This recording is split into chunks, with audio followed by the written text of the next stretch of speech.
Olá, professor Idalberto e demais professores da banca examinadora. Meu nome é Daniel, sou aluno do curso de Ciências Contábeis, cursando a disciplina de Trabalho de Conclusão de Curso. E nesse vídeo vou apresentar meu trabalho, cujo tema foi analisar as atividades desenvolvidas pelos contadores externos da cidade de Taguatinga e a exigência de conhecimentos acadêmicos para tais atividades. Então vamos ao trabalho. Então, só para recapitular, o título do trabalho, né?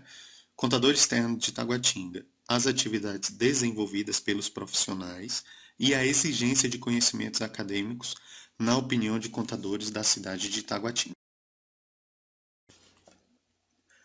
A introdução do trabalho já fala resumidamente sobre a relevância do tema, sobre o problema de pesquisa e os objetivos do estudo. Em relação à relevância do tema, vale destacar que o interesse pelo tema se deu em função da visão empírica do pesquisador de que a atuação dos contadores externos está muito focada e voltada em atender exigências do fisco e atuar em diversas atividades como despachante, subutilizando assim os seus conhecimentos adquiridos. Já no início da introdução, falo sobre o escopo de formação do profissional, que é bastante técnico e abrangente, porém, no caso dos contadores externos, muitas das atividades por ele desenvolvidas não se enquadram totalmente no escopo de sua formação. Cito já na introdução alguns autores, pesquisadores e estudiosos das ciências contábeis que, em algum de seus estudos, destacam a relevância do profissional como produtor de informações úteis e suporte para a tomada de decisões, mas que também destacam, sobretudo no Brasil, ou principalmente no Brasil, que a atuação desses profissionais está voltada a atender exigências do fisco, entre eles Marion, Martim, entre outros. Ainda na introdução, eu destaco o trabalho de Ayrton João Ferronato sobre micro e pequenas empresas, e seu livro chama Gestão Contábil Financeira de Micro e Pequenas Empresas. Ele faz uma série de entrevistas com 178 questionários respondidos por contadores de micro e pequenas empresas, e entre eles, 95,65% dos profissionais de contabilidade responderam que é alto ou médio o tempo consumido para atender à imposição da burocracia nacional. Considerando essa visão empírica do pesquisador sobre a atuação dos contadores externos, aliada à opinião dos diversos autores pesquisados no referencial teórico, o estudo visou identificar as principais atividades desenvolvidas pelos contadores externos, interligando as atividades com os conhecimentos acadêmicos para a execução das mesmas. O foco do estudo foi verificar se realmente o contador externo ele subutiliza os seus conhecimentos acadêmicos, verificando as atividades que eles desenvolvem com a exigência de conhecimentos para a desenvoltura de tais. A população e a amostra da pesquisa foi concentrada na cidade de Taguatinga, no Distrito Federal. Portanto, a questão principal do tema, o principal problema de pesquisa é que atividades são desenvolvidas por contadores externos da cidade de Taguatinga e qual a exigência de conhecimentos acadêmicos para essas atividades.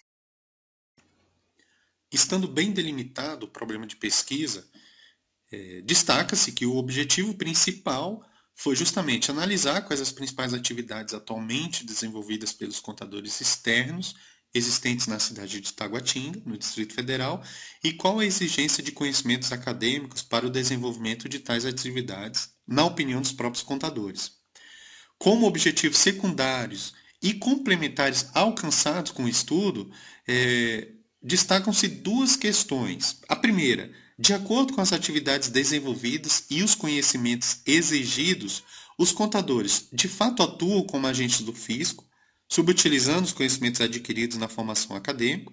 E a segunda questão, se a resposta da pergunta anterior for sim, há necessidade de mudança da forma de atuar do contador externo?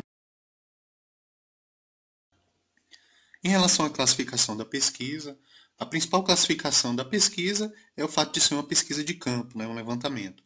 Mas pode ser classificada em aplicada, pois tem como o objetivo de solucionar um problema específico com interesses locais. Pode ser classificada como qualitativa em função de objetivar a coleta de dados e análise dos mesmos pelo pesquisador, descritiva por descrever a população e a amostra e também fazer a relação entre as variáveis de dados coletadas, levantamento, pois utiliza como instrumento de coleta de dados o questionário, e bibliográfica por utilizar conteúdo de material já publicado em livro e artigo. A revisão da literatura possui 5 tópicos, sendo que o primeiro traz um breve histórico da contabilidade, destacando que a mesma vem se atualizando e se modificando ao longo do tempo, sobretudo para entender necessidades do mundo empresarial. Este histórico traz a contextualização das mudanças, desde Luca Pacioli, considerado por muitos o pai da contabilidade, passando pela Revolução Industrial e pela Grande Crise de 29. O segundo tópico contextualiza a contabilidade enquanto ciência, que estuda, interpreta e registra os fenômenos que afetam o patrimônio de uma entidade. Este segundo tópico traz também a contextualização da definição da contabilidade pela escola italiana, segundo a qual é uma ciência que estuda e pratica as funções de orientação, controle e registro, relativa aos atos e fatos da administração econômica, e também contribuições da escola americana, que tem a visão da contabilidade enquanto um processo de informação para propósitos de tomada de decisão, tanto pela administração, como por aqueles que necessitam fiar-se nos relatórios externos.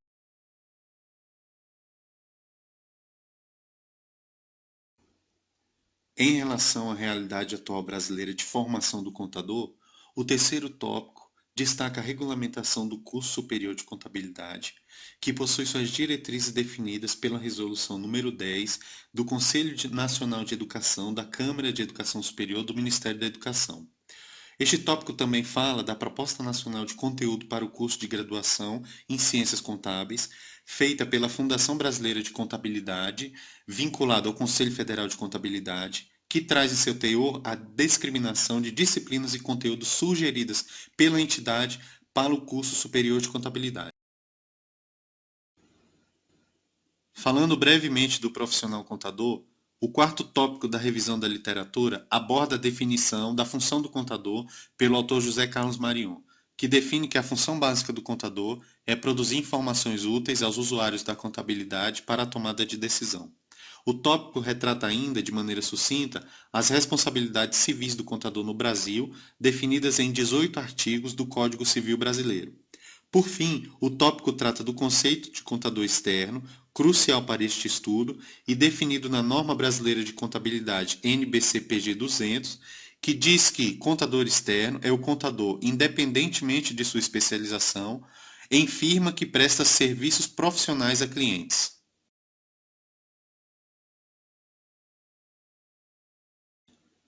O quinto e último tópico da revisão da literatura fala um pouco da atuação profissional e dos dilemas do contador no Brasil. Ao longo deste tópico, diversos autores da contabilidade são citados com a mesma opinião do contador como, abre aspas, agente do fisco, fecha aspas. Vou destacar Pádula, segundo o qual o contador está colocado em posição intermediária entre o poder público e as empresas, e tem beneficiado mais o primeiro do que os pequenos empreendimentos. Definitivamente, a questão fundamental é saber quem é o cliente e qual suas demandas.